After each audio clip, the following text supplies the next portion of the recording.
దేవాది దేవునికి మహిమ కలుగునుగాక. ప్రభు అయిన యేసుక్రీస్తు నామములో మీ అందరికీ మరొకసారి వందనాలు తెలియజేస్తున్నాను.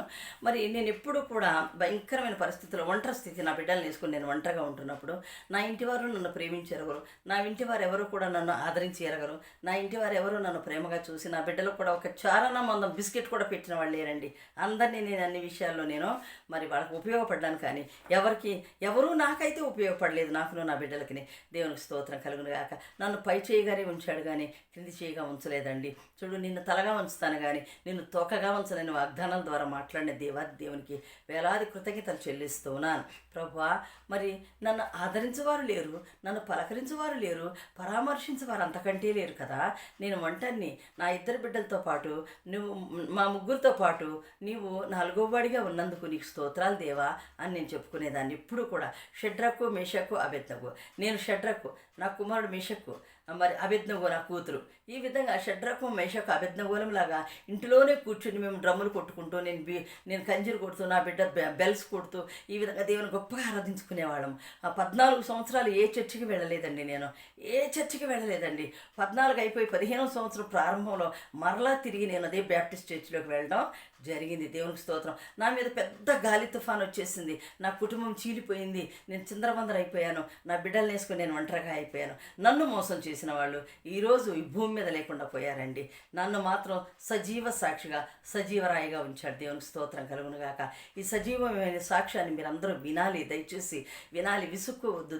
ఎందుకంటే దేవుని మాటలు, దేవుడు చేసిన అద్భుత ఆశ్చర్య కార్యాలను మనము విని మన జీవితాల్లో ఆయన చేసిన అద్భుత కార్యాలను నిత్యము ఆయన్ని తలపోస్తూ వెలపోస్తూ ఆయన చేసిన అద్భుతాలను మనం తలపోసి వెలపోయవలసిన వారమై ఉంటున్నాము. ఆయన చేసే అద్భుత ఆశ్చర్య కార్యాలను బట్టి ఎంత మరి ఆయన స్తుతించినా కూడా ఆయన రుణాన్ని మనం తీర్చుకోలేమండి. అసలు మనం ఏ పాటి వారము? ఆయనకు రుణం తీర్చగలవారమా? కాదు కదా. దేవునికి స్తోత్రం కలుగునుగాక. ప్రభు అయిన యేసుక్రీస్తు వారు అంటారు, దేవా, మరి నేను ఇలాంటి స్థితిలో ఉన్నాను కదా అని అన్నప్పుడు ఈ వాక్యం ద్వారా నాతో మాట్లాడారు. ఏమని మాట్లాడారంటే, ప్రయాసపడి గాలివాన చేత కొట్టబడి ఆదరణ లేక ఉన్నదానా. చూడండి, ప్రయాసమే, నా జీవితం అంతా ప్రయాసమే. ఈ ప్రయాసపడి గాలివాన చేత కొట్టబడి ఆదరణ లేక ఉన్నదానా. నా జీవితంలో పెద్ద తుఫాను వచ్చిందండి. 1997 నుంచి మరి 14 సంవత్సరాలు వనవాసం లాంటి జీవితాన్ని నేను భయంకరమైన దినాలు నేను గడపవలసి వచ్చింది. దేవునికి స్తోత్రం కలుగునుగాక. మరి 14 సంవత్సరాలు అయిపోయిన తర్వాత నేను నా ఏరియాలో ఉన్న ఆ చర్చికి వెళ్ళేదాన్ని. ఏ చర్చికి వెళ్ళలేదండి 14 సంవత్సరాలు. కాబట్టి మరలా తిరిగి నేను నా స్వస్థలంలోనే నేను ఉన్న దగ్గర మరి నేను అదే చర్చికి మళ్ళీ 15వ సంవత్సరం ప్రారంభంలో మళ్ళా వెళ్ళగలిగాను. హల్లెలూయా. ఎందుకని నా యొక్క ఇల్లు పోయే, నా యొక్క ఇల్లు వాకిళ్ళు పోయి నాకు నిలవడానికి నీడ లేదు. మరలా క్రొత్తగా మరి స్కూల్లో పని ఎత్తుక్కొని నా బిడ్డలను పోషించుకుంటూ నేను నా జీవితాన్ని గడిపిందని నేను. కాబట్టి ఎక్కడ కూడా దేవుడు నా తల్లి చేసిన మేలు గొప్పదండి. ఎందుకంటే ఒక సర్టిఫికేట్ ఉండాలమ్మా మీకు. డిగ్రీలు కాదు, ఒక సర్టిఫికేట్ ఉండాలి అని ఇంటర్మీడియట్ తర్వాత టీచర్ ట్రైనింగ్ చేయించారండి. ఆ తర్వాత BA చేసుకున్నాను. నా స్వయం కృషి అండి ఇదంతా. అమ్మ ఉండగా టీచర్ ట్రైనింగ్ చేశాను. ఓకే. తర్వాత అమ్మకి నా పిల్లల్ని ఇచ్చి నా పిల్లల్ని సంరక్షిస్తున్న తల్లి నన్ను చదువుకోమని మరి ప్రేరేపించింది, ప్రోత్సాహపరిచింది నా తల్లి. అయితే ఆ చంటి బిడ్డల్ని వేసుకొని ఆ విధంగా నేను నా తల్లి వాళ్ళకి పరిచయం చేస్తూ ఉండగా నేను డిగ్రీలు రాసుకొచ్చుకున్నాను. అలాగే PG రాసుకున్నాను. ఎట్ ఎ టైం ఒకేసారి పాస్ అయ్యేదాన్ని అన్నీ కూడా. దేవునికి స్తోత్రం. అలాగే BEd చేశానండి. దేవునికి స్తోత్రం కలుగునుగాక. అదేవిధంగా ఈ హైదరాబాద్లో హైదరాబాద్ ప్రాంతంలో మరి స్కూల్ కూడా రన్ చేశాను. నా తండ్రి గారి పేరు మీద ఆశీర్వాద పబ్లిక్ స్కూల్ అని. దేవునికి స్తోత్రం కలుగునుగాక. ఇన్నిటిలో కూడా నా ఆస్తి పోయింది, నా స్కూల్ పోయింది, ఎన్నో శ్రమల పాలైపోయాను. అప్పుడు ప్రభువా, ఎంత ఆదరణ లేకుండా పడున్నానయ్యా. నా దగ్గర డబ్బు ఉన్నప్పుడు అందరూ వచ్చారు పోయారు. ఇప్పుడు నా దగ్గర ఏమీ లేదు ప్రభు అని నేను ఏడుస్తున్నప్పుడు ఈ వాక్యం నాతో మాట్లాడింది. ప్రయాసపడి గాలివాన చేత కొట్టబడి ఆదరణ లేకపోయి ఉన్నదానా, నేను నీలాంజనములతో నీ కట్టడమును కట్టుదును, నీలములతో నీ పునాదులను వేయుదును, మాణిక్యములతో నీ కోట కొమ్ములను, సూర్యకాంతములతో నీ గుమ్మములను కట్టుదును, మరి ప్రశస్తమైన రత్నములతో నీకు సరిహద్దులు ఏర్పరచుదును. హల్లెలూయా. అదేవిధంగా మరి దేవుడు నాకు ప్రశస్తమైనటువంటి సరిహద్దులు వేశారండి. ప్రశస్తమైన సరిహద్దులు వేశారు. ఆ ప్రశస్తమైన సరిహద్దులు ఏమనగా దేవుని వాక్యం చెప్పుటకు, దేవుని యాజక సమూహంలో నన్ను ఒక యాజకత్వం ఇచ్చి నన్ను కూడా ఒక ప్రశస్తమైన గ్రంథం పట్టుకొని 10 మందికి వాక్యం చెప్పి అంతగా నన్ను ఎదిగింప చేసుకున్నారు. నా చుట్టూ కూడా నాకు సరిహద్దులు ఏర్పాటు చేశారు. నేను ఎక్కడికి వెళ్ళినా కూడా, ఇంటర్నేషనల్లో ఎక్కడికి వెళ్ళినా కూడా వాక్యం చెప్పగలను. చెప్పగలిగే ఒక బిడ్డగా నన్ను ఏర్పాటు చేసుకున్నాడు. అందుకే నా చేతికి 3 రకాల ఉంగరాలు ఉంటాయి, 3 రకాల స్టోన్స్ ఉంటాయి. ఒకటి నీలాంజలములతో నీ కట్టడంలో కట్టుదును అన్న దేవుడు, నీలపు రాయి పెట్టుకున్నాను. అట్లాగే పగడం పెట్టుకున్నాను. అట్లాగే సూర్యకాంత రాయి పుష్యరాగాన్ని పెట్టుకున్నాను. ఆ ఎల్లో రాయి దగదగా మెరుస్తూ సూర్యకాంతం ఇచ్చినట్టుగా మెరుస్తూ ఉంటుంది కదా, ఆ విధంగా మరి ఈ వాక్యాలు ఆధారం చేసుకొని నేను ఆ విధంగా పెట్టుకోవడం జరిగింది. దేవునికి స్తోత్రం కలుగునుగాక. మరి నీలములతో నీ పునాదులను వేయుదును, మాణిక్యములతో నీ కోట కొమ్ములను, సూర్యకాంతములతో నీ గుమ్మములను కట్టుదును, ప్రశస్తమైన రత్నములతో నీకు సరిహద్దులు ఏర్పరచుదును. చూడండి, నాకు అన్ని సరిహద్దులు వేశారు ఇప్పుడు దేవుడు. ఎవరు నా సరిహద్దులను చెరపలేరు. నా సరిహద్దుల్లోకి వెళ్ళకుండా చేయాలన్నా కూడా ఎవరు కూడా చేయలేరు. చేయాలని చూశారు. ఆమె ఏమి బోధకురాలు, ఆమె పాస్టర్ అమ్మ. నన్ను ఎన్నో ఇన్సల్ట్లు చేశారండి. నా తల్లి చనిపోతూ కూడా చెప్పింది, అమ్మ నువ్వు ఆడపిల్లవి, ఎంతోమంది దుర్భాషలు ఆడతారు, ఇది ఆడది అది ఇది అంటారు, కానీ నువ్వు భయపడకు తల్లి. ఎందుకు, నువ్వు సేవ అనే కాడి మీద చెయ్యి వేశావు, నీ కాడి మీద సేవ అనే కాడి మీద చేయి వేసావు కనుక నీవు వెనక్కి తీయొద్దు నీ చేతిని, ముందుకు సాగిపోని నా తల్లి ఇచ్చిన దీవెన. ఆఖరి చనిపోతున్న సమయం అండి, మీరు నమ్మండి, చనిపోతున్న క్షణాల్లో నా తల్లి చెప్పింది, నీవు దేవుడు నీవు ఏకమై ఉన్నారమ్మా.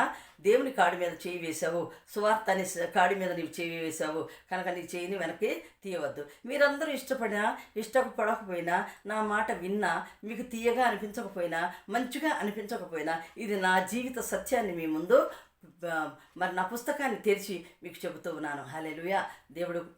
దేవునికి దీవెనకరంగా, దేవుడు మహిమ పొందులాగున నా మాటల ద్వారా, నా సాక్ష్యం ద్వారా ఆయన చేసిన అద్భుత ఆశ్చర్య కార్యాలను మీకు చెబుతూ ఉన్నాను. దేవునికి స్తోత్రం. అలాగే ప్రశస్తమైన రత్నములతో నీకు సరిహద్దులు వేశాడు. నాకు ఇప్పుడు ఏ దిక్కుకు వెళ్ళు నాకు సరిహద్దులు ఉన్నాయండి. నా సరిహద్దుల్లోకి వెళ్లకుండా ఎవరు కూడా ఏం చేయలేరు. కాబట్టి దేవునికి వందనాలు చెల్లిస్తున్నా. అదేవిధంగా నన్ను ఈ మండల్ పాస్టర్స్ ఫెలోషిప్లో కూడా నాకు ఒక అమ్మగారిగా గుర్తింపు నాకు ఒక గుర్తింపునిచ్చారు. దేవునికి స్తోత్రం. నాకు ఒక ఐడి కార్డు కూడా ఇచ్చారు. దేవునికి స్తోత్రం కలుగును కాక. ఎంతోమంది గుణిగారు, ఎంతోమంది అదా ఇదా అదొక ప్రార్థన పొర్రాల చాలా అసహ్యమైన మాటలు. అయినప్పటికీ దేవుడు నా సరిహద్దులను చెరిపివేయలేదండి. హల్లెలూయా. మరి ఇంకొక మాట అంటున్నాడు, నా బిడ్డలు ఏంటి ప్రభువా, నాకు 2 బిడ్డలు ఇచ్చావు, నేనే తల్లిని నేనే తండ్రిని కదా, నా బిడ్డల్ని ఎలా పెంచుకోవాలి, నా బిడ్డలు నా మాట వినేటట్టు చెయ్యి ప్రభువా అని ప్రార్థించినప్పుడు మళ్ళీ వాక్యం ద్వారా నాకు దేవుడు తెలియజేశారు, నీ పిల్లలందరూ యెహోవా చేత ఉపదేశమునందుదురు, నీ పిల్లలకు అధిక విశ్రాంతి కలుగును. హల్లెలూయా. నా పిల్లలకు ఏం చేశాడట, నా పిల్లలందరూ యెహోవా చేతే ఉపదేశం పొందుతారు. దేవునికి స్తోత్రం. ఇప్పుడు నా కుమారుడు కూడా వాక్యం చెప్పగలుగుతున్నాడు. నా కుమార్తె 40 దినాలు ఉపవాస ప్రార్థన ఉంటుంది. వాళ్ళు 8వ తరగతి నుంచే నా బిడ్డలిద్దరూ నన్ను ఫాలో అవుతూ 40 దినాల లెంట్ డేస్ని పాటిస్తూ ఉంటారు. ఇప్పటికీ మానలేదండి. వాళ్ళు 8th క్లాస్ నుంచి మొదలుపెట్టారు. నా బిడ్డలిద్దరూ కూడా ప్రతి సంవత్సరం భయభక్తులతో 40 దినాల ఉపవాస ప్రార్థనలో ఉంటూ ఉంటారు. నా బిడ్డలకి ఉపదేశం చేస్తానన్నాడు దేవుడు. నా బిడ్డలకు మంచి మంచి కళల ద్వారా మాట్లాడుతున్నాడు దేవుడు. నా కుమార్తెతో కూడా, నా కుమారునికి కూడా. దేవునికి స్తోత్రం కలుగును గాక. మరి నీ పిల్లలందరూ యెహోవా చేత ఉపదేశం నొందుదురు, నీ పిల్లలకు అధిక విశ్రాంతి కలుగును, నీవు నీతి గలదానవై స్థాపించబడదువు, నీవు భయపడనక్కర్లేదు, బాధించువారు నీకు దూరముగా ఉందురు. అబ్బా, ఎంత గొప్ప మాటలు చూడండి. నా ఒంటరి స్థితిలో, నా ఏకాంత స్థితిలో నాకు దేవుడు ఎంత గొప్ప మాటలతో నన్ను ఆదరించాడండి దేవుడు. ఈ ఆదరణకరమైన మాటలు మరి నేను మర్చిపోగలనా? దేవుని స్తుతించకుండా ఉండగలనా? ఉండలేను కదా.